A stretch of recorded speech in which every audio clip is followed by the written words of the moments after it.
Welcome to the Cosmic Goodie Bag. My name is Carla Cherry. I am your host. We are talking with spiritual seekers about cosmic theories, their personal path, and expertise.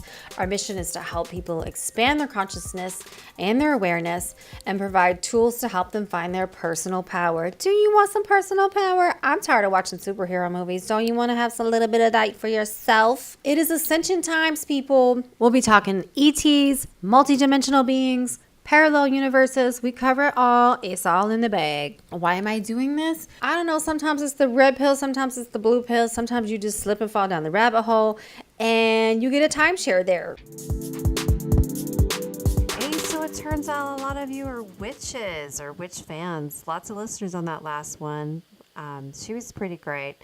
This one's pretty great as well, so I'm excited for you. I do want to give a shout out. We've got lots of people tuning in from all over the world now. Tokyo, Berlin, England, Sweden, and then, of course, all of our lovely people in the United States. Almost all states. Not every state now, but we're getting there. So I just want to say thank you for listening, and I hope that you guys are finding value. And please hit me up on Instagram. Leave a comment. Say hi. In my personal journey, I've gone to a lot of psychics. I talk about it on this one.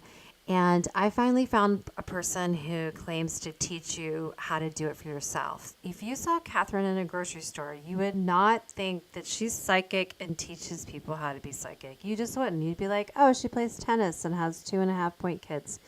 But she does. That's what she does. And she's going to tell us about it in this one. So I'm really excited for you. We're going to learn together. And then I'm going to take a class. And if you want to take her class, we'll be right beside each other. Or I'll definitely report back to see if it worked. But she's going to dip into that a little bit. And here we go. Kathryn Schiff is a clairvoyant reader, certified as a teacher of intuition, and ordained as a spiritual minister. She made the top 50 psychics in the U.S. 2016 edition by Jennifer Diamonds, which is available on Amazon. She teaches meditation, clairvoyance, and energy tools privately and in classes at the Den Meditation Center and remotely with the Center for Inner Truth, Santa Fe. Welcome, Kathryn, to the Cosmic Goodie Bag. Thank you. Thank you for having me. Yeah. So excited. I'm super excited to have you. I'm so excited to talk to you. I like to start off with the same question for everybody, which is, looking back at your childhood, how did you notice anything in your childhood was there a moment in your childhood when you realized, wait, I'm a little bit different, or like, did something come through that you had to hide? I think nothing like, metaphysical happened in my childhood that I thought was strange or that I, wanted to hide from others. Nothing like that. I don't have those kind of stories. Like, I didn't have imaginary friends that, are real. Imaginary friends are not fake, by the way. Like, they're always real. I didn't have something like that, but I did know really young that I was old. You know what I mean? Like, I felt like old at like 8 years old. You know what I mean? I do know what you mean. I feel like my daughter was the same way. Yeah. You just kind of know that I loved kids and I loved playing, but I related to adults more. I would eavesdrop on their conversations, and it was interesting because I didn't think they knew more. It was like I was trying to figure out what they had gained or something by being older. Like, what was it that we get when we're older? You know what I mean? I was curious about that. So I think I was just trying to connect with something, but I did feel like an old soul, I guess, really young. And looking back, and I didn't really think about this till later in life, my mom was doing a whole bunch of really interesting kind of psychic, like she was reading like the Shirley MacLaine books back then. I love Shirley MacLaine books. I know. Yes. When she came out with all that stuff, back in like the early 80s. And my mom was doing all that work. And I remember my mom telling me, oh my gosh, last night, I flew out of my body and I could see myself lying in my bed and I could see my crystal cord. Yeah. And I was like, oh my gosh, that's so awesome. It was just normal. My mom just telling me about it. And, so my mother was having all those experiences. She was very much into this kind of stuff. But it wasn't as accepted as it is now. Yeah. And it wasn't like called, intuitive work. It was like you were a psychic kind of weirdo. Yeah. There was no spiritual coach back then. No. So let's go back when you said, I'm interested in your thoughts on imaginary friends are real when you're little, because my daughter had a plethora of imaginary friends, but three in particular, Mhm. and she named them, and they were Hemin, which is sort of Middle Eastern sounding. I don't know where Mhm. Hemin comes from, but Hemin, Halloween, and Karen, Mhm. and they were very present in our household. Yeah. And it was very interesting because Hemin was always the one that got in trouble. Really Mhm. interesting.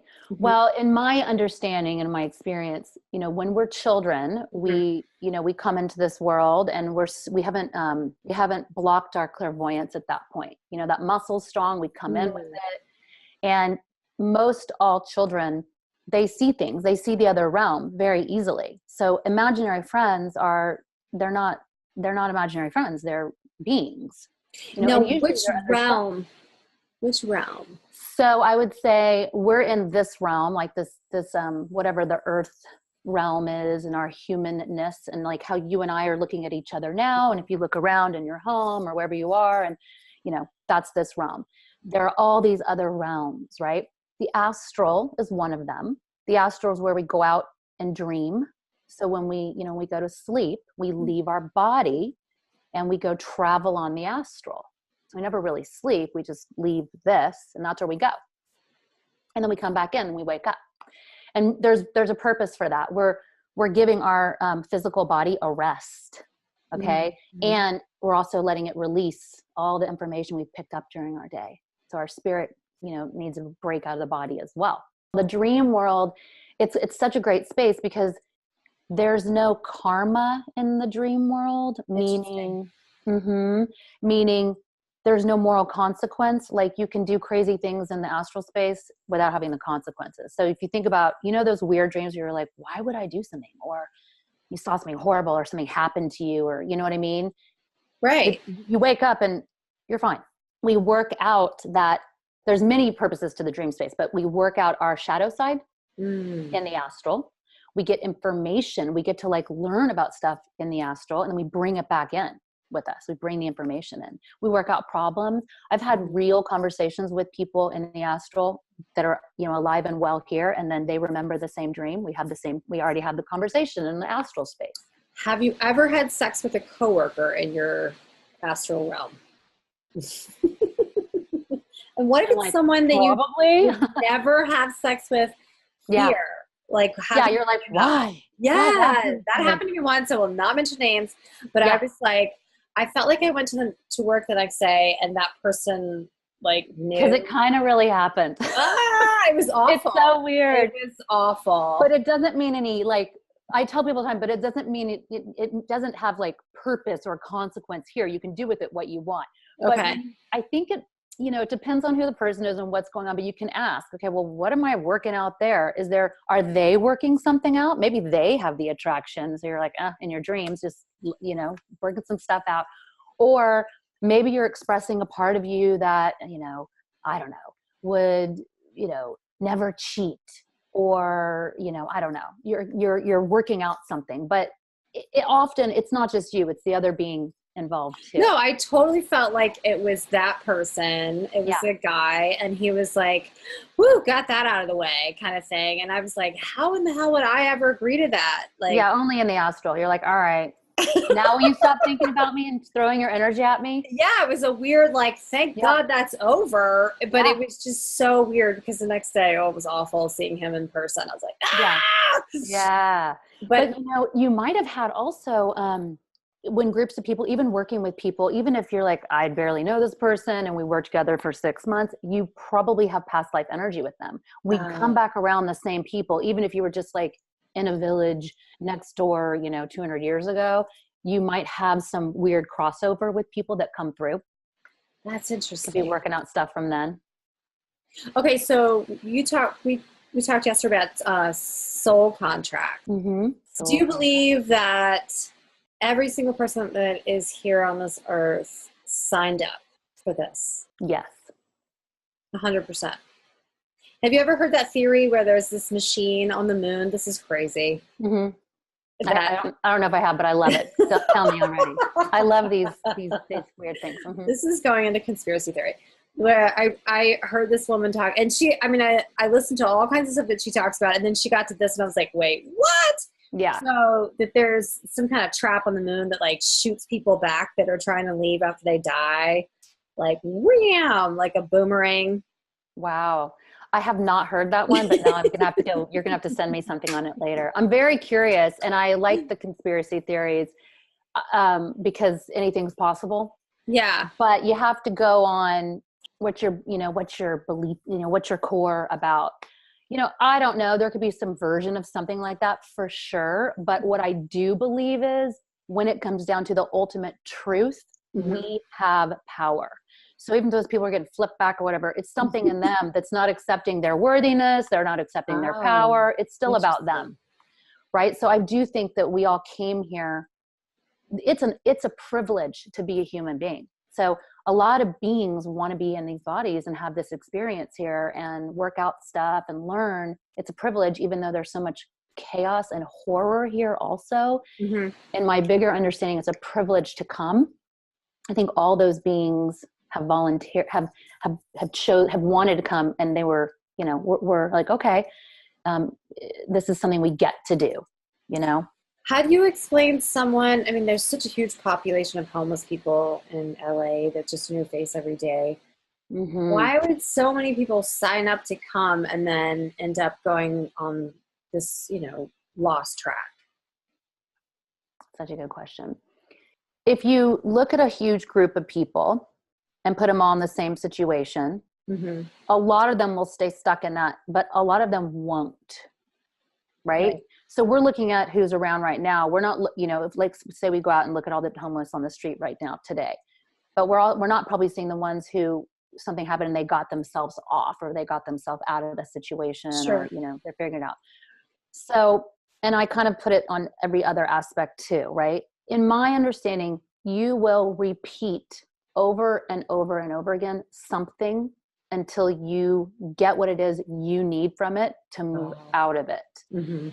So I don't mean it in the sense of, oh, this is just someone's karma and it's their fault and they're a victim to this. I think that, and there's soul contracts and group contracts. Like we also come in with contracts to help others specifically or to be part of a journey together. Right. So it's not just about you. It might also be about the other people involved. Where are these homeless people's families? Did they give up on them? Did they kick them out? What happened? Did they all die? So it gets into all that.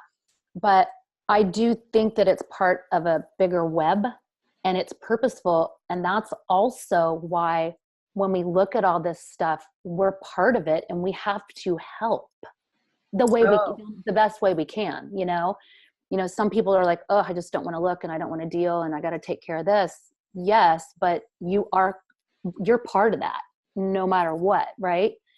So, well, let me ask you, and I don't like to usually talk about politics, but do you think we're all part of the reason why so-and-so's in the office right now? Yeah. I think our president didn't just walk up and go, I'll be president, and he is. I mean, we as a people and community, we may not have voted for him, but we voted for him. We put him in office. So that is a very blatant, expression of how we are working in our country right now. Right. As a people, and as as humanity, you know what I mean? So that's something for us to look at. Like people are shocked. Why? Why would you be shocked? And I'm not, I don't want to go off on the whole political thing either, but why would you be shocked that, we could have this kind of president when look at how we're running this country, look at it, everything. Come on. Look around. Yeah. I mean, look around. Well, it's interesting because I know a lot of people that just, and some people I'm related to spend a lot of time in anger. And it's a very interesting thing to me because, I was too for a long time. And then I just woke up and I thought, wow, how much energy am I giving? Turning over daily, and and me posting angry stuff on Facebook really is not doing it. So no, it's in my opinion, and I think we've touched on this a little bit, but it's actually feeding it. Be angry about some stuff, yes, and then make a plan, and then move through it. Of course, like have your emotions, but whether you're on this side or this side, the anger is the tool that's keeping us in this space, right? Like a low vibration space. Like a low vibration space. Right. Anger is a foreign energy. It's actually not natural in our bodies. It's a foreign Really? energy. It's not part of our natural state. Anger is not natural? No, it's a low vibrational energy. It's an emotion, an expression. That part of it's natural, but it's not a, when I'm in my, and you know this because you meditate, right? Right. When I'm in my meditative space, which I can get into, you know, if I'm lucky, you know, every once in a while during my meditations, I'm in this great blissful space for a moment, right?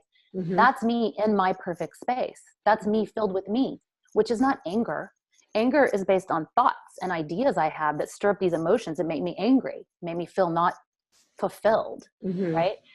So anger takes us out of who we really are, like as divine beings. I mean, it's a natural part of being human and being here, but this is our job, is be conscious about it and go, okay, I'm angry. And then let's do something about it, move it out and do the work, right? So, But if we're posting hate and anger, like Right. I can't stand this person, it's totally feeding it's fueling that flame of that low vibrational energy. It's called matching energy. We're just matching the energy. If I say to you, I can't stand you, and you're like, well, I can't stand you either, then we're just like fueling it, right? Right. So what we need to be doing, and so think about this, like the presence, an easy example, so it's a good one to use. That person saying something and then like half the country or more just yelling and hating energetically thoughts at him, he is getting attacked with all this energy and it's just fueling it. Yeah. You need to be like, gosh, I really can't stand this person. And then be like, okay, but I'm sending you love. As much as I'm just sending you love. You're a sad little person. I'm sending you love. You're hurt. Sending you love. I'm sending you love, you know? Okay. So you're saying that it fuels the energy. It just fuels him and it actually makes it worse is what you're saying. It does. It's called throwing energy. So even if you just walk down the street and someone's like, oh, I hate her shoes or whatever, you'll feel it. It's like energy being thrown at you. You'll feel it. And then if it kind of triggers something, it'll be caught, like if it tears your aura a little bit, every person the rest of the day that says something in a similar sense, it will keep coming in and fueling in on that one picture, that one thing in your space that might be insecure about your shoes. Love, light energy, it's stronger. It's so we want to throw that energy. We want to heal with that because it's stronger, because it's pure. It doesn't need, low vibrational energy needs to thrive, right? It needs, so it goes looking for stuff to like thrive on. What if you have a resentment that, say somebody does something to you and you cannot get rid of it? You've journaled and you've just done everything. And then you know, what is your answer to getting rid of a nasty resentment? My answer is do an energy session, because you have a picture, which is an idea or a memory or something in your space that is under a very, very, very deep layer that person triggered. And you keep trying to heal out that person, and it's something much deeper than that. You want to get to it. You want to get to that core.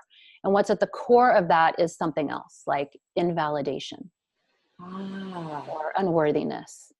And it probably was when you were like 2 years old, that kind of thing. And you want to get to that, and you want to take the energy off of it, which is done in energy work, and neutralize it. So it's just like, they used to really upset me. No, it just is a memory. Oh, that's so cool. Okay, so everybody that I talked to, it seems like there's a pattern where they were going along their life, everything was one way, and then it just suddenly shifted. So I want to hear about your shift. My shift was my early mid 30s. So like a little over 10 years ago. I had like a perfect storm, you know. Everything went wrong at the same time. Oh wow. Like everything, you know. I had stuff with my family going on, with my brother specifically. We have a lot of like addiction kind of stuff in our family, specifically with him. And so I've been on that journey, which is a whole different kind of monster, but it plays a huge part into what I do. You know, I think I learned to become a healer really young. Is he alcoholic or drugs? Drug addict. And so he was going through some stuff. My business and my business partner and I were going through some stuff, and we're very close, but like intense stuff. And I was in a relationship at the time, that was very important to me, and that was blowing up. It's like I had an early midlife crisis. Like I just lost it. I remember sitting in my car when I lived in San Francisco. Oh my God, I'll never forget. I was in like a Walgreens parking lot.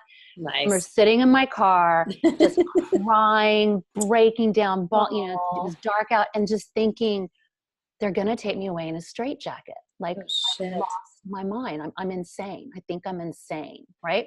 Well, what were your thoughts though? Your thoughts were just, I can't handle life. I couldn't handle being inside my body. Okay. So did you think about killing yourself? Were you having suicidal tendencies? I think I fantasized, I mean, it's like, I'm such a, I knew I would never do something like that, but I do remember just thinking like, oh my gosh, what if I just drove my car into that wall? And I'm like, there's no way. Yeah. Like I fantasized about it. Wow. But it was, it was never like, I knew I was never going to do anything, but I think it was a relief just to even consider, okay, what does that mean? You know what I mean? Yeah. And I knew, well, that's not the answer. Right. Something in me was like, okay, well, that's not it. But I just that thought, wall's going to hurt. That wall's going to, it's going to suck. Yeah. It's totally going to hurt.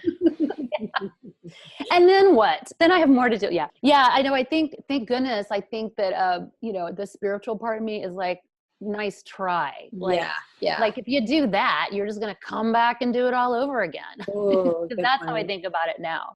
And then very, very shortly after, with help from my friend, my mother, friends, I made some very specific changes. Okay. And I started thinking, okay, I think I'm going to leave, I'm going to leave. I'm going to put myself in storage. I'm going to go, I needed to change everything. Anyway, I moved basically to Buenos Aires soon after that. And I went down there with a friend. And once I got to Buenos Aires, because it was so far, and literally I understand now, but it was a physical separation from everyone I knew. I was still in contact and, whatever, but it was this physical separation, right? It's like I got my energy back in my body. Like I felt like, just like, okay, I don't know what I'm going to do, but I can do something.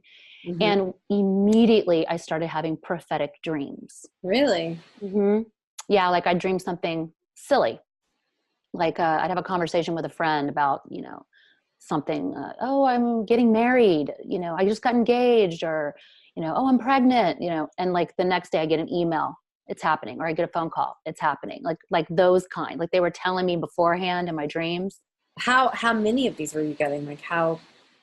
I probably had like about 5 or 6 in like a month or two. Oh, that's a lot. Yeah, it's a lot. It was a lot. It was enough for me to be like, what's going on, and start paying attention. Who did you tell? Who did you call and go? I hey. told my friend Jody, who was my housemate in Buenos Aires, who will verify all of it. Nice. I told her, I was like, oh my gosh, listen to this. And then like an hour later, I'd be like, look at this. And she's like, oh, like I have proof. Yeah. Yeah. She was a witness. So it was kind of fun. So what did you do with all that? So what I did with it was I got back from Buenos Aires after a few months there, and I just thought, where am I going to go? So I went to Santa Fe to see some friends, and I had a reading there. Okay. And I had no idea, but it's exactly what I do now. Like the man that gave me the reading had gone to the school that I would end up going to, but he didn't say anything about that. He just said, I just see you kind of working with this esoteric group. I see you doing this spiritual work. I don't know. I mean, it's like he was very vague about it, but what happened was kind of just felt like, wow, I feel physically like how I felt in Buenos Aires. I felt like I was in my body. Like I felt so at peace. So I thought, I'm just going to stay in Santa Fe. That's what I'll do. I'll stay here because I feel good. Right. And I visualized this home that I wanted. I walked like around the block for my friends, and the next day, like for rent sign, I walked in, it was the home I visualized. I rented it. Yep. It happened like within a week. And then I stayed there, and within 2 months, I started taking meditation classes. I was like, I'm going to go do ayahuasca. I'm going to work with a shaman. What am I going to do? I'm just interested. I want to see what else I can do. But the first class I took was the training that I teach now. I had an advertising agency for photographers. And I just thought, okay, I'm done with that life. I'm going to go in this next one. And That's so a short amount of time. So did your friends say, hi, Kathryn, you're crazy? Anybody? not really. They're kind of, I think they were like, you always do weird stuff. What's this next one? But this is so you. Okay, sure. That's nice. That's nice because a lot of people don't have that support and understanding. Yeah. Yeah. And I did not use the word psychic with anyone for a couple of years. Sure. Yeah. At all. We'll keep that one under wraps. I was just trying to heal myself. So I just thought, well, I've done all this therapy. I've done therapy many times. I had group therapy, individual therapy, all this therapy. And I was like, I'm so sick of my stories. So sick of just like all this repetitive, like, I just want to like, gut open and like cut through it all and just go. So I'm like, I'm going to do this self-healing stuff. So I went there very specifically and selfishly to self-heal, whatever that meant. Did you ever see that show by Laura Dern, The Enlightened? I think it was Enlightened. No. Oh yeah, Laura Dern did a whole show where she had like a breakdown and then she had to go give the 12 step. It was very short-lived. It was HBO or something and it got canceled like after a year. It was really sad. It was like totally, she goes to a center, it's totally like this. I know. I think it was just ahead of its time, but anyway. It was ahead of its time. Yeah, it was ahead of its time. Yeah, I mean, that's why people do this work. I mean, even the classes I teach now, as I say, well, this is a self-healing journey. I mean, you're here for you. Also what you get out of it is you will be an energy healer because you'll know how to do energy work on yourself and others. And you'll be a psychic reader because you can read energy and do psychic readings. But most importantly, you're self-healing. So let's break this down. Okay, so because anybody that just hears that, they're like, wait, what? What does that mean? So do you think that you had to get through the therapy before you could get to this part? Like if you had an old story with like a parent. Yeah. Do you have to get through that before you can get to this stuff? Or can you walk in with like never doing traditional type of therapy and then just do it all through this? Yes. Okay. You can. Okay. I love traditional therapy also. I think people should, continue that and use both and do whatever they think is great for them. But you don't this is therapy, but it's just therapy like, times 100. There's different links of courses that people can take. So, right? There's like a 3-month, there's a 6-month, or for you personally now with the course that you're teaching. For me personally now, all I offer now are just the training programs, and they are 3-month. They used to be longer, but we've kind of condensed them so that they're more hours in the one class, but they're a shorter length of time. They're just psychic meditation classes where you learn and practice the space. And what that means is you sit in a space and you learn how to be neutral in your body, where neutral means I can see all the things that are scary or that upset me with neutrality. I'm not judging them. I'm not upset with them. I'm just seeing them. That's all that clear seeing means, is being able to see it clearly without judgment and ideas, right? So the psychic meditation, so you could take a couple of classes, drop-in ones, or you could take workshops, or, the longer programs are these 3-month programs. They will take you on a journey, okay? It's all the same work, but it's about, they call it peeling back the layers, okay? So whatever your issues are, say you have an abandonment issue, okay? You will sit in the space of neutrality and start to let it come up out of your physical space. Oh, wow. So you see it, and then we start to do the energy work where we neutralize it. So think of like, our body, but we have our body, and then we have our aura, right? The energy bubble all around us. That's also us. But if you were looking at me right now and you weren't looking at me with my physical body, like what I look like physically in the world, you would see me as all these colors, right? You'd see me as all these different colors and mandalas of like swirling chakras and energies. The colors are just vibrations. So it's all my different vibrations, and all that energy, all that color would give us information. So you could read it. You could look at the green in my space, and then you could go into it a little bit and go, okay, I want to see a picture, and it would show you something, and then you could get all this information. Okay. So it's a lot. No, it is. No, I totally get that, but I haven't experienced it myself. So, and a lot of people, especially, think that a lot of this stuff they use the word woo-woo. So how do you teach? I love that you say that. Yeah. I love that you say that, because this is an experiential class. Everybody shows up wanting to write stuff down, notebooks. Can I take notes? I'm like, no, you just sit there, close your eyes, and let's do the work. It's an experiential class. You can't believe it or know any of it until you do it. I didn't believe in past lives before. I didn't care about past lives. I thought, why would I care about a past life? I'm in this life now. This is what matters. However, since I have sit in this space so many times and seen my past lives and others, I know why they're important and I believe in them, because they're part of my DNA still. For example, here's a reason why a past life would be important. I know someone who has an extreme fear of her children going in any form of water. Okay. Extreme fear. And there's no reason, because her children are very young and they've never even been around water. Okay. They don't live in a place with water. There's no oceans. There's no rivers. It's like, why does she have this extreme fear? And they're going to go on this trip where there's water. They're going to go to the ocean. So we do a little reading. Well, it turns out she had a past life where 3 children drowned in a river in her life.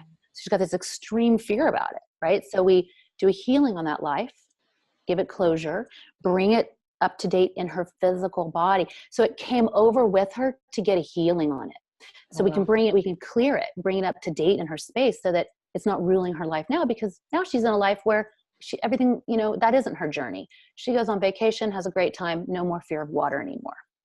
Right? That totally makes sense. Yeah. That totally makes sense. What are you doing in the class? And obviously I'm going to take the class, so I'm going to experience it for myself. But I've gone on sort of like a psychic junkie spree where just one after the other, there's a certain building I can't even drive past without, like, it's like a liquor store for me, like without going in and getting a psychic reading. Yeah. I mean, now I'm exaggerating. You're thirsty. You want it. Yeah, it's totally thirsty. And then I've had, a therapist that said to me, time for you to do it yourself. You've got to do it yourself. Agreed. Like, why? You'll quench your thirst. Right. And also economically, it'll be better for the pocketbook. So, but my question is how do you teach somebody to be psychic? How do you teach somebody to see auras? Because in my experience, it's like, oh, I've met people who can do it, but they just were born with that gift. So think about people who are super talented in something. They were born with it, right? They're really talented. They can do this. They can do that. They were born with it, right? But the psychic space is a muscle. That's all it is. It's a muscle. So let's say, Michael Jordan. Can't believe I'm using a sports example. I just can't do that. But I've heard this about him and I think it's amazing. Okay. Michael Jordan, one of the best basketball players of all time, right? Did you know he wasn't a great basketball player when he started? He wasn't that great at all, but he wanted to be. He wanted to play and he wanted to be. So in my understanding, he practiced all the time, right? This is what I've heard about him. He just practiced and he practiced and he practiced and he became this great basketball player, right? He became really good. So pineal gland and that intuitive space is the same. Every human being, every one of us have this intuitive muscle, that pineal gland in our head. We all have it. It is not on everyone's path to use it, as their talent and as their thing. But if it is on yours, or if it is something you want to, exercise and get good at, you can. It's just a strengthening. That's all it is. So when I teach you, all I'm doing is kind of helping you hold a space where you can be in this place, eyes closed, working with that muscle, strengthening it. So I guide you on how to do it, but you're doing the work. And all of a sudden it opens up. When you were a child, it was open. All of ours gets pushed down because it's not accepted here in America. Nobody talks about the psychic space. Nobody speaks of the dead. If we grew up in Brazil, we were talking to our grandmothers who had passed on. All this is very normal. It's encouraged, but not here. So it's immediately closed down. Imaginary friends, they're just imaginary. They're not real. You're basically getting programmed at 3 to not talk to, dead beings passing by. They're saying, no, it's not real. So you start believing it. You start getting all that doubt. So all we do, that's what we do in the classes, is we learn how to release our doubt. The only thing that blocks us from seeing is our doubt. So I can see something, but if I doubt it, it goes. So you learn how to get rid of the doubt, get rid of that energy, old dogma that says it's bad to see, that kind of stuff. And this is what we work on. We work on pulling up the stuff. That's where past life energy comes in too.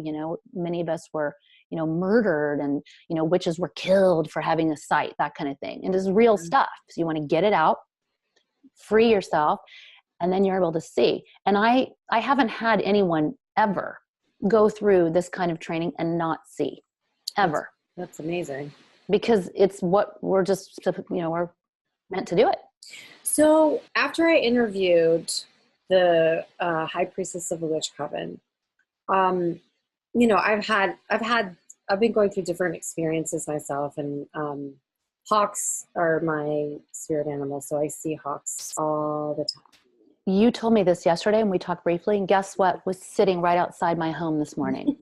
Yeah. I was like, okay, I know. Yeah. We're talking later today. Yeah. I mean, it's pretty wild. It flew down over me through my yard. I was like, okay, Carla sent one of her hawks. Yeah. It's pretty crazy. Cool. I feel like the hawk woman at this point. I mean, I went to Griffith Park, and I was telling you, I sat there and there 5 hawks came, 5, which was insane. So cool. Yeah. And I heard a guy behind me go, holy shit, 1, 2, 3, 4, 5 hawks. And they were right above me. And I was like, oh, Lord. That's why I said you're witchy. Yeah. So You're witchy. So, but here's what's interesting is, my daughter's bird is the crow. So, after the hawk experience, I mean, this is just, I feel like I'm in a space where things are happening and it's crazy. Mm-hmm. So I walk up I have a secret spot, and I walked up and there were literally 30 crows, 30, and they were flying all around. And I was talking to my daughter about this, and what's interesting is, you get certain signs from the other side. Mm-hmm. And I'm walking up there and knew I was going to have to exchange with crows. But when I get into the space, it's okay, what is supposed to, the overthinking starts, where it's what is supposed to, I mean, obviously there's 30 crows above me. I just walked away from 5 hawks. It's obviously something's supposed to happen, but my mind starts going, what is the exchange I'm having? Yeah. Is this a sign? What does the sign mean? What do you do for sort of the overthinking of it? I ask myself, okay, what was I thinking about, or what's going on with me at the moment when all this stuff appeared? Right. So I'll go back to, what was I doing, or what am I working on right now? Because I feel like they're giving you validation for something that's happening, or they're confirming something. Mm-hmm. They're saying yes to something that you're questioning or you're wondering about. Right. It doesn't, and also they could be saying, I mean, if they're going in front of your face, they could be saying, stop, wait, hold on. Maybe it's kind of, helping you with some kind of warning or trying to slow you down about something. Right. Mm-hmm. But if they're kind of doing what they were doing, where they're just showing up.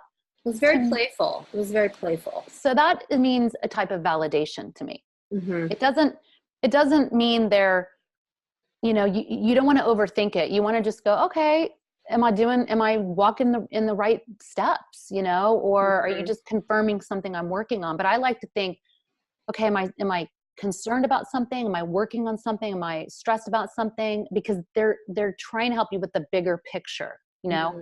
Signs are really to validate, in a sense. Okay. So It doesn't have to be, here's the other thing, and I'm not taking away the meaning of it, but sure, it gets more and more common. It doesn't need to be this really, oh my gosh, fantastical thing. It can be your norm, right? Wow. I'm going to have to get a bigger house. Totally. Well, but it can, Well, that's what's interesting to me, because after talking to the witch and talking to people like you, it's I feel like there was a time, probably 2,000 plus years ago, where magic was more normal, and now we're coming back. It's very exciting. I feel like, even though people around me are so drawn into the political drama, which to me just feels like a big reality show in front of us, which you can tap into or not. And we have a reality king at the top. It's you can tap into that, or you can also tap into the fact that we're raising to the 5th dimension, and that part is just showing the crumbling of it, of the old 3rd dimension. But, we're tapping into this incredible space and time. And so I don't know, it's exciting to me. And I wonder, what are your thoughts on it? I agree with you. And I think you're right. I think it's like, it's exposing Mm-hmm. things so Mm-hmm. that things are not hidden anymore. So Mm-hmm. that looks horrible and scary, but it was always there. Mm. You know, it's Like always there. what's an example of that? Like, you know, well, all this extreme stuff that's happening, like, especially in the news, like shootings. Mm-hmm. I mean, it's like off the charts, you Mm-hmm. know? So all this hatred. Mm-hmm. So I don't think this is new hatred. I think this stuff it's all getting pulled up. It's getting Right. exposed. So people can make a choice. You know, Right. are you going to be in denial that there's all this pain and stuff and Mm-hmm. suffering in the world, and people are in pain and people are brainwashed, you know, and not in their bodies and full of fear? And are you going to work with that? Like do something with that? Or are you going to just ignore it? Like many people have been doing for years, you know? Yeah, it seems like everybody feels like it's on the outside of them, that it's not them. Yeah. That's where it seems Until it like. happens in your community. And Mm-hmm. then it becomes personal. And now it's Mm-hmm. happening in all these different communities to make it personal for everybody. Mm-hmm. You know what I mean? I mean, it's personal. All Yeah, of but this is personal. don't you think the work is on an individual basis? Like it just like if all of us literally turned on and just did our own individual work. If you heal yourself, you will heal the world. Mm. Yes, that is what I think. And it doesn't mean ignore your neighbors. It means heal yourself. If if something triggers you, or if something enrages you, or if something scares you, look inside you. What is that? What's it from? What's going on about that? And work on that. You know, work with healing that. And then you raise your vibration.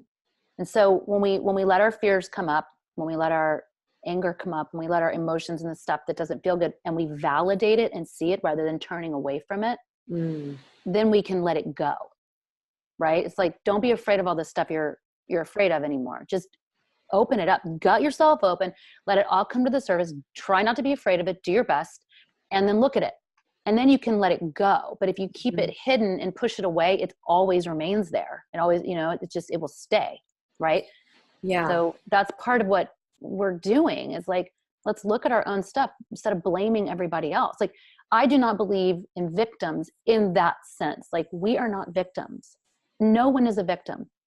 Yes, people can physically harm us and do stuff. But what I'm saying, and that's not what I'm talking about. I'm just saying no one is in charge of how I feel about me. Right? Yeah. I'm not a victim to, you know, unworthiness and invalidation and shame. Like, I can do something about that. And if I heal it, I won't be some angry dictator hurting people or not having compassion for people. Mm-hmm. Mm-hmm. And then I don't know why this just came up, but I just want to say, and that leads me to one huge thing that I think about all the time. I think it is a lie and it is an untruth that there is not enough in this world for everybody. Yeah. I think it's totally not true. It's a fear that there's not enough, that we can't be compassionate for everyone because someone else will die. If I'm compassionate about too many, someone else will be lacking. That is so not true. Scarcity. That's old. They even teach that. When I took economics, that was the first and the main core of learning Really? economics in business school is scarcity. And I remember sitting there going, it's so odd, you know. I didn't know why, or I just remember like thinking that's such a weird thing to like that for that to be the 0 point and moving from there. It's interesting. So interesting, you know. How do you protect yourself from dark energies, or how would you tell someone else to do it? Yeah. How I do it, you know, there's different ways to do it. How I do it are like energetic ways, right? So from dark energies, what I do is I'm constantly, especially if I'm around stuff that feels weird, you know, or if I'm like out, like my own space is pretty cleared out because I'm constantly working on it, protecting it. But I put certain energies around me. So, you know, like a really vibrant vibration is like gold, okay, or like electric blue. That's a very high vibration energy. So I literally will put like electric blue at my crown, like on my head. Or I'll invent. You don't have to be a visual person. You don't have to do psychic work to even do this, but I'll just imagine that ball of energy around me, my aura, and I'll fill it with like bright, bright gold or like cobalt electric blue. So it's a bright vibration so that to me, my vibration is really high. It's bright. So I'm kind of warding off anything that's low. It's not attracted to that. It goes to low stuff. It doesn't come to me. It doesn't want me, right? It doesn't. Mm-hmm. Do you have to re-bubble up all day, or you just do it? Depending on my day, I do have to re-bubble up. I like that term. Another, method I use, and people in different walks will do this same thing, but they might do it in a different way. But it's a real method. Is if I have yucky energy around me, or say I have anxiety. So a lot of times we'll get anxiety because we're picking up other people's energy around our space. That's all it is. You're just foreign energy, and your body's like reacting to it. It's a great heads up to be like, hey, something's in our space. Or if I feel something kind of off or scary, I'll pull it out of me. I use roses in my training. We always use roses because that's just, there's a whole thing behind that. But you can use anything. You can take like a little imaginary vacuum, or I use a rose, or you can use a palm tree or whatever. And I'll close my eyes and have it pull it out. Just the feeling. I'll see it as color. I'll feel it as color. Oh, really? Pull it out. Yeah. Or people from my day. I put people in it. And then I literally throw it up or toss it up into the sky, and I explode it like a firecracker. Oh, wow. Because energy, we're like sponges. So if you pull the energy out into something, which we can do, it's a tool, and you blow it up, you're not harming anything. You're sending the energy back to where it came from, but you're getting it out of your space. You're neutralizing. And then I'll fill in with some gold. Do you have to say anything when you're pulling it out, or you literally just feel it? Like, can anybody feel it? Yeah, anybody can do it. You have a headache, put a big, like, something, whatever you want to use, put a big, like, like a tulip out in front of your head. I don't know why I'm using flowers all the time. Just kind of feel that pain in your head, and just let it suck it out like a vacuum. Let it pull it out. You can, if you can imagine it being like, pain energy, or like tar like energy, or white energy or something. And then just send it up into the sky like a balloon and pop it. And then bring gold in your space. You can do it like 5 times. Your headache will go away most often. Oh, really? Because we're moving the energy out, right? We're doing something with it. Same with your thoughts. You can put your thought in something and move it out. You'll stop thinking about it. When you're stuck on a thought, you're just spinning in like a hamster in a wheel. You're just spinning in the thought, but you can move it out, and then your energy will be different. Will be someplace else. That's so cool. Yeah. Do you have your guides been the same through your life, or do you feel like you have guides that come in at certain periods? Yeah, they change. So we all, and I do have certain guides that have been there since before I was born. They'll be with me after I'm gone from here. They've been with me through lifetime. So I have certain guides that have been around forever. And then I have other ones that come in specifically during certain growth periods, things I'm working on. Yeah. And then it's like, okay, we finished. They go off, and then I get a different one for the next growth period. But yeah, like for the past several years, I've had a certain like ascended masters that are with me. They weren't with me earlier that I knew of. I have a healing master. I work with a healing guide, Georgette. That's her name. Nice. Yep. She's only been with me a couple years. I had somebody else before that. Wait, so do you say goodbyes? How do you? I do to those. Yeah. So when they're leaving, and they say I'm leaving, someone else is coming. That's so interesting. Some of them I have no idea. They just show up. I'm like, wow, cool. Now you're with me, for a while. But the healing guides are very specific. I use them in my healings with my work. Yes, I do say goodbye to them and get new ones, because they do certain kinds of healings, and they have an agreement with me to do it. So and if you do the training, you'll get one. Oh, wow. So when was the first time you saw physically a form of a guide? Okay. So this is cool. Oh, this is very cool. And this what might lead us into something else. So I started this training, over 10 years ago. I was probably around 36. So cool. So I was seeing guides then, right when I started. But when I say seeing, it was not a visual expression. I just knew they were there. It's more from what we call a place of knowingness. Okay. Some people are very visual. They work from that third eye. And some people do it more of a just, I know it. And that's from your crown. Okay. It's all the same intuitive space, but different way of interpreting. So I would just know it's this female and she's wearing this and she has this color hair. And I just knew her name. You know, I kind of knew it. However, for my 40th birthday, my birthday present to myself was to go see John of God in Brazil. Okay. And he's this amazing healer. And when I was there having those experiences, it was the first time I got a very visual one. It was so real and so cool. Wait, so who is John of God? Okay. John of God is a Brazilian healer, and he is about 70 something now. And he's one of the few living mediums on the planet right now that's alive that is such a master at channeling, at being a medium. So what I mean by that is, as a master, it means this man, John of God, they call him João de Deus. His real name is like João de Texteria something, beautiful in Brazilian. Love it. He was born in Brazil, and he has had these visions and been a medium healer since he was like, I think 12 years old is when he had his first one. And what happened was one of the saints came into his body. Whoa. and he walked to this church and did like 14 healings on people. And then he like woke up and he was like, what am I doing here? And I told him what he did. And this 12-year-old or whatever, 14-year-old had no idea what had happened. That's incredible. So since then, obviously he's mastered this. Now, what that means is he can have up to 33, I think I'm getting this correct, but 33 different beings come through his body in one day. Same. Oh my gosh. So they're all different. So it's like a train. It just kind of comes 33 specific ones. Yeah. He has one come in, it leaves. He has a different one come in, it leaves. And he's conscious. It's a conscious choice, meaning he has a deal with them. He knows, okay, I'm going to leave my body now. You may come in. They come in. He's like, okay, I'm ready to come back. They leave. He comes back. He doesn't remember anything, but he has control. Doesn't? It's like he's sleeping. He's like he's out in the astral. Yeah.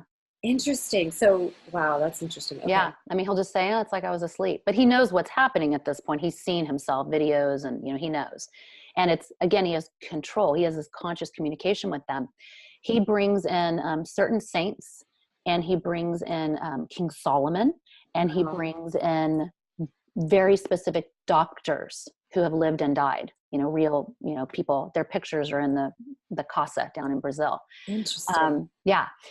And he's incredible, and he devotes his life to this, and he's controversial. I think Oprah went down there for a minute, all this stuff. But I am telling you, I spent 2 weeks there, and my belief system, even though I was doing this stuff on my own, I just went, wow. I mean, I've just been in this magical place. I've seen more stuff than I could ever imagine.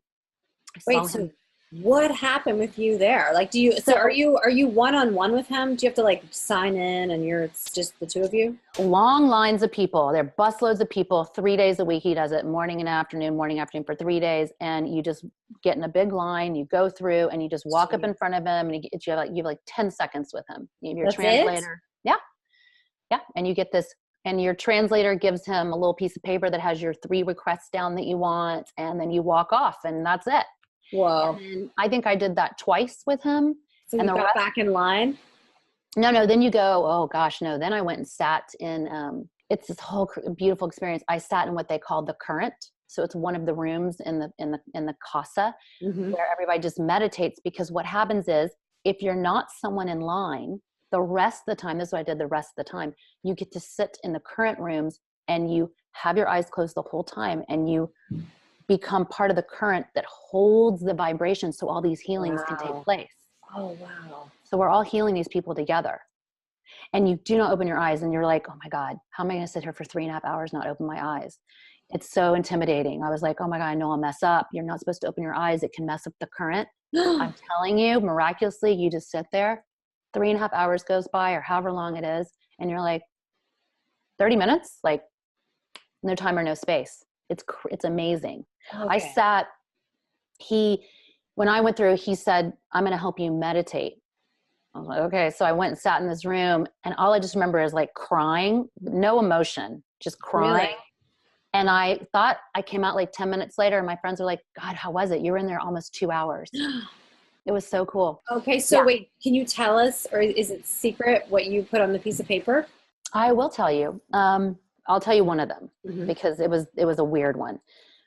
One of the things I asked for was I wanted to be more connected to source. Okay. Literally. Like, I think that was my first thing. Like, I wanted to be more connected to God, to source, whatever that was. And this is so interesting. So I think that's why he wanted to help me meditate. Mm. And then after that day, you know, we all go back, you kind of do your thing in the village. And I went to sleep that night, and I woke up in the morning and I was like, wait a minute.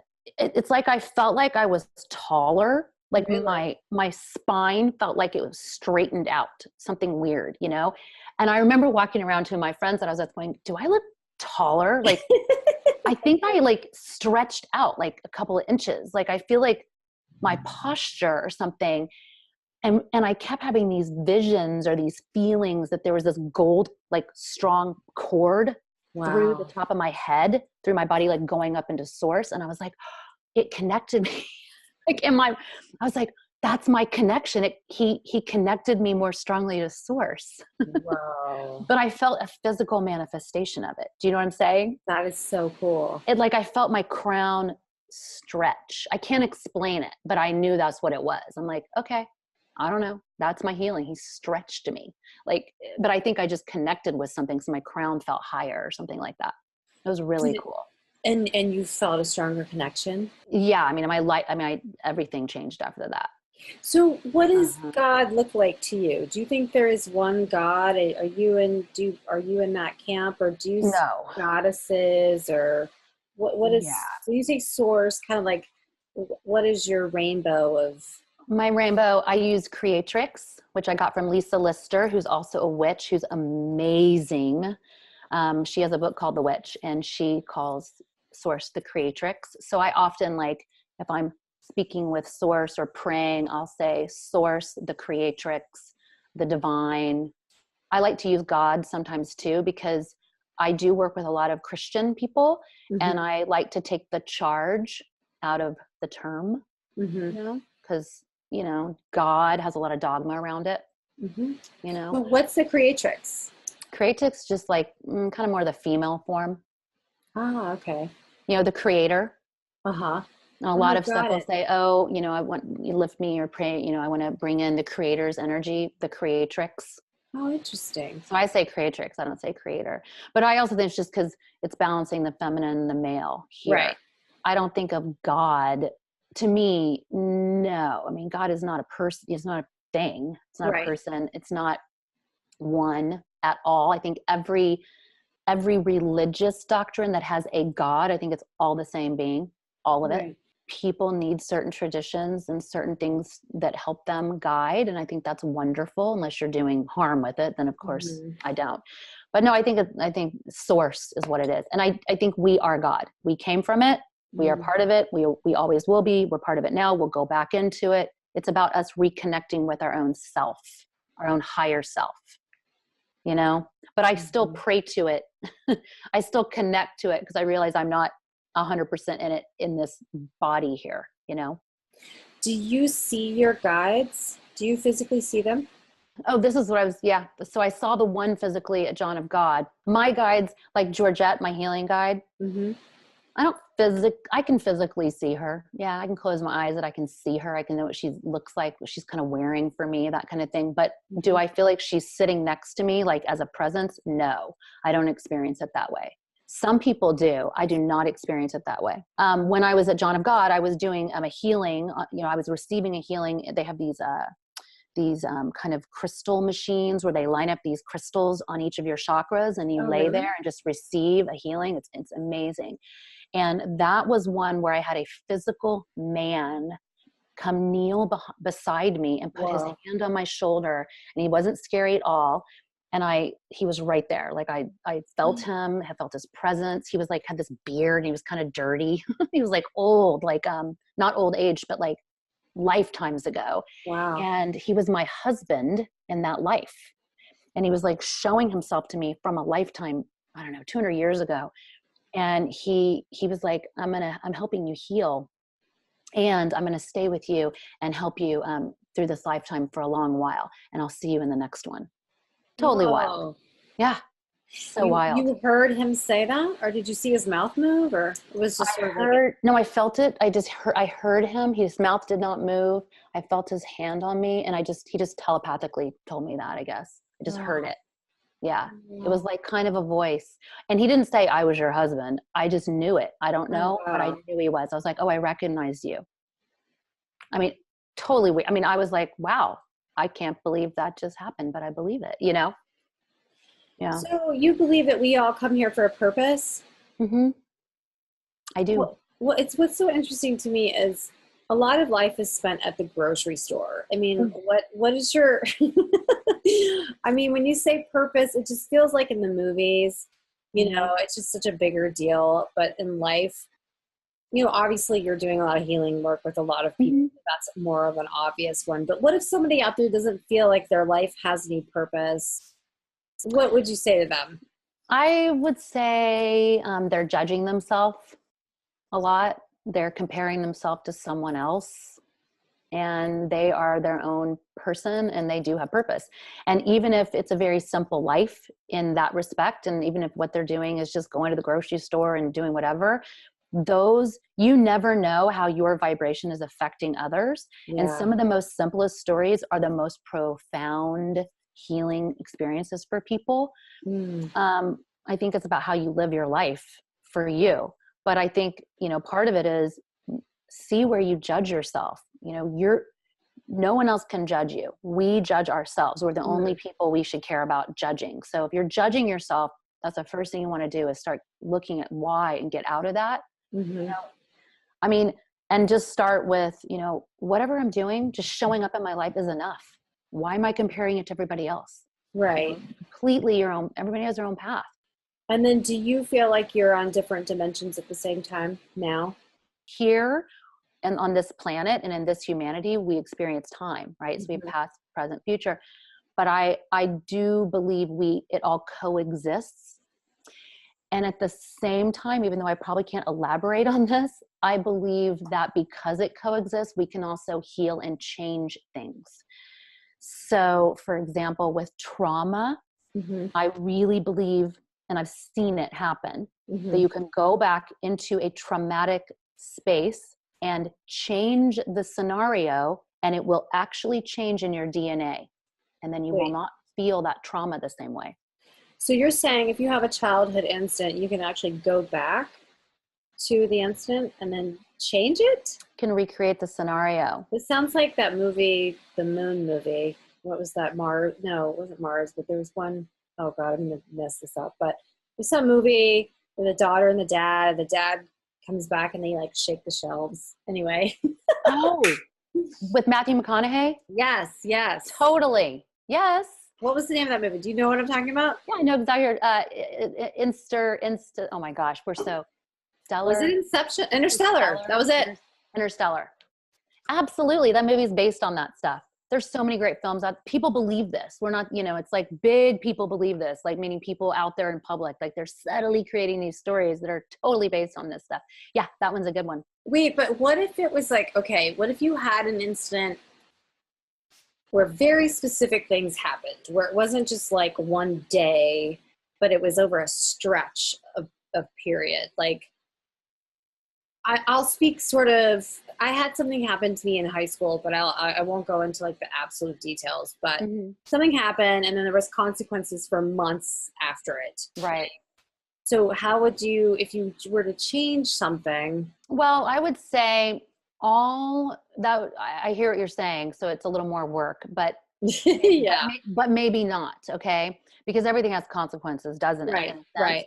So what I would say is I would go back to that initial picture. And I call it a picture because it's a memory, but it's static. We're not living in the memory, right?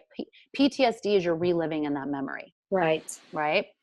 So you want to go back, and you can do it. You know, I think hypnotists do this kind of stuff. I think it's similar. Although I have not experienced that, but how I do it is you visualize it, and it's better if you have someone work with you just so you're safe. But you go back. I have you astral project into the actual time of it, to the experience. Okay. And you sit as a third party very interesting. Hmm. And you go back into that initial thing that happened, the first time or the first one that started all this, and you freeze it all and you change the scenario. Whoa. Or you tell yourself, your other self, okay, we're going to get out of this, or this feels this, and let's go this way. Do you know what I'm saying? You change it. You change everything that happens. You literally recreate the scenario that it goes a different way, and that trauma doesn't happen, and you move it out, and then you come back, and then you heal, you start healing it in your space. And what happens is, in my experience, the picture of that memory, even if it set off all this other stuff, it starts losing energy. So it's still a memory, like it, you have this memory, but it loses all of its trigger on you. Because usually with a trauma, anything that's even at all similar throughout your life, it'll kind of trigger that up, right? Right. It Yeah. kind of takes it back. So you're neutral. It starts neutralizing. It starts what we call neutralizing, healing it. So like physically, you're like, you feel different. Like people literally I just feel different. You're lighter because it moved. So that's one way you can do it. That's so It interesting. changes it in your DNA. Wow. So our memories, our experiences, and even like our ancestors, our parents, beyond, all that stuff is in our physical DNA. It's in our aura, all the past lives, all the memories, the stories are all there. So you can do healing on them. Mm-hmm. That's so fascinating. So they're in your DNA, but if your body every 7 years, your cells regenerate, you become another person, right? You've heard that. So I've heard that. Mm-hmm. Does your aura regenerate, or your aura is the same from baby? Your aura is the same from baby. Your aura was this huge, amazing aura contained with all your information from that past life. And when you came in as a baby, you had to grow into your aura. What do you mean grow into your aura? Meaning your aura was about 3 feet all around you when you were a little tiny newborn, and your aura is about 3 feet around you right now. Oh, so wow. Your body grew into your aura.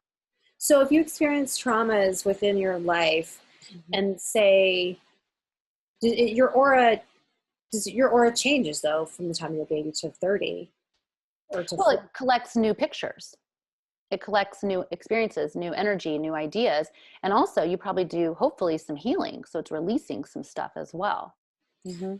How would you scientifically explain an aura? Ooh. Ooh. That is not a part of me, the scientist.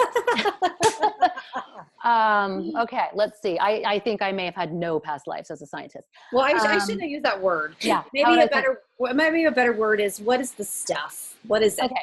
So your aura. Okay. So let's do this. So your body, your physical body, you have, let's say technically you have 7 chakras, right? Okay. So you have a first chakra at the base of your body, the second one in your pelvic area, kind of below your belly button, third one at your solar plexus, your stomach, fourth one at your heart, fifth one at your throat, and sixth one, that center of head, that 6th chakra, that third eye, okay, forehead, and then your crown, your 7th one. So you have these 7 energy centers in your body. They look like wheels. Okay, that's what chakra means. That's in Sanskrit for wheel, because these mystical I didn't know beings, that. yeah, they'd see them turning, and people's bodies are like, oh, the different wheels. So anyway, connected from each chakra, let's say each one's a different color. They love to show them as those different colors on charts, right? And it projects the same vibration out around your physical body. So the first chakra projects this energy of light around, it's the first layer around your body. Okay, that's your first layer of your aura. Then your second one projects this energy. It's connected to this energy that's the second layer around your body. Then there's a third layer around outside of that one, and so on. 4th, 5th, 6th. Your 7th layer of your aura is the furthest one outside of your body. If you hold your hands, your arms out to your side, that's about where your aura is. Whoa. That's that's it. So this is part of our body, part of our being. This is why when you're sitting next to people in a movie theater, or you walk into people in the grocery store, wherever, you will feel all these different things, or you'll pick up stuff where you're like, I don't know why I feel sad for no reason. I don't know why I feel anxiety for no reason. You're feeling like walking through a room with your hands out and you're touching all this stuff, you know? So our aura is picking up information. That's how we communicate, in a sense. And that aura holds thousands, millions of pictures, of memories, of past lives, of symbols. So when you start to read and psychically see energy, you'll see symbols in the aura. They're just symbols from past lives holding information. They can give you information. Yeah. You can read your own aura. You're reading. Oh, yeah. Yeah. You can read your own. You can read other people's. Gives you information. You'll see different colors to tell you what you're working on right now, relating to different growth periods going on. It's information, but it's all about you. Okay. And you can move the energy in that space. You know, it's meant to give help, to provide information, and to receive healing. So we work with it, you know. So it's our soul body, I guess is what I would say. It's your soul body. That's amazing. Yeah. I totally feel that. I totally feel everything that you said. And what's interesting is I'm completely going to take your class. It starts in January, right? I mean, and if anybody has heard this and not wanted to sign up for your class, I don't know what they're listening to. It's life-changing. I mean, I'm so excited. So tell me, because this has been amazing, and I want to give specifics to what you offer in your classes. So you do the 3 months. So just tell us again. Okay, so weekly in Los Angeles, I teach drop-in classes. So I teach one here in LA, and then I teach one in Studio City, twice a week. And it's at the Den Meditation, which is a very super cool place. I love it. Beautiful space, beautiful people, beautiful energy. Yeah. Yeah, so I teach weekly classes at the Den Meditation, the one on La Brea, and then the one in Studio City, which is amazing as well. And that's the Guru class, right? Because you were telling me it's drop-in Guru. It's Meet Your Spirit Guides. Yeah, Meet Your Spirit Guides. So, yeah, which means, that's funny you said that, which means you are your own guru. We get gurus out of your space. Yeah. And your guides will help you. But that's kind of what I usually say is, you know, our guides don't know more than us. They're just here to help us. They don't know more than us. You know, we're our own gurus. We're our own truths, our own higher self. We just have to connect with it, and they help us do that. So on Wednesdays at 10 at the Den, I usually do the Meet Your Spirit Guides. They're all called psychic meditation classes. Okay. So it's just a psychic meditation class, and you just drop in, and then we just kind of teach. I usually ask people, well, what are you in the mood for today? What do you feel like? What is your intention? There's a lot of regulars. They request things. And so, you were saying that people have seen their spirit guides in the first class. Oh yeah. So, on 10 a.m. on a Wednesday, people come to this class, and again, I have regulars and I have people that, they're like, oh, I just signed up. It's my first meditation class ever. I'm like, okay. I have not had anyone not had an experience. I mean, I've had people be like, that was my first class, and I can't believe my grandmother came in, right? All this fairy that was, spinning around my head and telling me all this stuff, so it is so cool. You don't have to spend a lot of time to get into the space. You just show up and experience it, and you can have the experience. That being said, don't judge yourself if it doesn't happen the first time. Everybody has their own, journey and reason, and you have to get rid of doubt to have it. So we just work on this space in there. But it'll happen. It'll happen. You figure it out in this space. Yeah. I can't wait. I'm totally coming on Wednesday, by the way. Yeah. I mean, and then when you leave, you have the tools. You can practice it on your own whenever you want. It's just tools on how to do it. It's amazing. Okay, so your classes started January 2018. So those classes are weekly. Then my training program is the Basic Intuitive Healing Training Program, which you're certified at the end as an intuitive healer and an intuitive reader. So you can do energy healings on yourself and on others. It's amazing. You'll have a special guide in that class you'll work with, and then you can also do psychic readings on yourself and on others. Okay. So somebody who's never had a psychic thought, or so they think, after this class, they will be psychic? Everyone is. Okay. And even if you don't want to be a energy healer or a psychic reader or anything like that, it is a self-healing program, because the whole journey of this is you come in, and you start to allow all your stuff to start to come up. It's like it bubbles up from your body and starts to come out. We create a very safe, beautiful space to bring out your invalidation, bring out your triggers, your issues, your doubt, your unworthiness from whatever it is. And you don't have to share stuff. It's not a therapy class. However, it is therapy in the sense that this stuff will come out. You will see it. But you get to let it go, and you can talk about it if you like. You don't have to. Sometimes people don't talk about any of it, but it's coming out. So you can't not be shifted for the better from doing the course. So even if you don't want to be, a reader or a healer, what I'm saying is it's a self-healing, training. It's a way to learn to self-heal, right. and basically have, a better life, like more joy in your life, manifest things, live in peace and prosperity rather than the stuff that holds you back. This is so amazing. Like, I am thrilled to talk to you in person finally. I mean, I know we did the reading a long time ago. It was obviously a great one, but like just to really pick your brain and find out more about your journey has been really wonderful. And I cannot wait to take your class. So. I am so excited. I can't wait. We're going to have so much fun. Totally. And I'll probably see you Wednesday. I think I'm going to bring my daughter. So love it. Wonderful. Yeah. So anyway, how old is your daughter? She's 18. Oh my gosh. Perfect. Yeah. She'll love it. She's really into this stuff. So you'll love her too. So, all right. Great. Well, Kathryn, it's been wonderful. I really appreciate your time. Thank you so much. Absolutely. And thank you. I will see you very soon. Okay. All right. Have a great night. Yes, you too. Okay. Bye. So that was Kathryn Schiff. She's pretty amazing. And how about John of God? What? I want to go. Let's book a trip. I mean, if I go, I'm going to have to get the fast pass. Like, how do you get the fast pass? Okay, so meditate, balance your chakras, see if you can look at auras. We're all, stretch your arms out. You got 3 feet of it. Remember, bubble up. Don't be going in that grocery store with people all whack. Come say hi on Instagram, and I will see you in the next episode.